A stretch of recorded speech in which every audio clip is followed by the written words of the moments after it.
Thank you. My name is Erin Brewer, B-R-E-W-E-R. Thank you, committee members.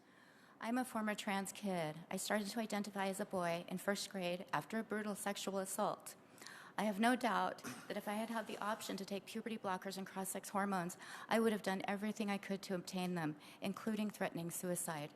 In the short term, it would have been so much easier for me to kill myself as a girl and attempt to be a boy with puberty blockers, cross-sex hormones, and surgery, rather than work through the very difficult feelings I had related to my trauma.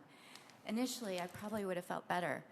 Testosterone is a controlled substance, and almost anybody who takes it has a sense of euphoria. It would have boosted my confidence and energy, but it would have allowed me to completely disassociate from myself as a girl and create a new persona and pretend that the horrible trauma that triggered my gender dysphoria in the first place hadn't happened to me. In the long term, it would have reinforced the mistaken belief that caused me to develop my gender dysphoria, that it was too dangerous to be a girl. If I had medically transitioned, I wouldn't have gotten the help I needed to work through this hatred, self-harming, and shame that I had. I never would have realized that my transgender identity was a coping mechanism, and I have talked to dozens of other detransitioners who were not so lucky, such as Camille. Puberty blockers and cross-sex hormones allow children to avoid facing their problems, whether that be grappling with homophobia, struggling with autism, or trying to recover from significant trauma.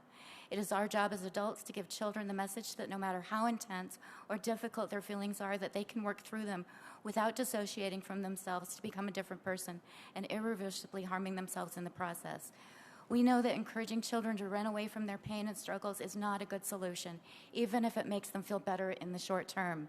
It is natural for children to do what they can to shut down their feelings, which is why we have policies to stop them from self-medicating with alcohol and drugs, and we need similar policies to protect children from the dangerous effects of puberty blockers and cross-sex hormones. Because of loving and caring and supportive adults, I got the help I so desperately needed.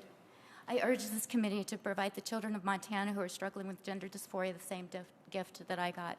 Thank you so much for your time.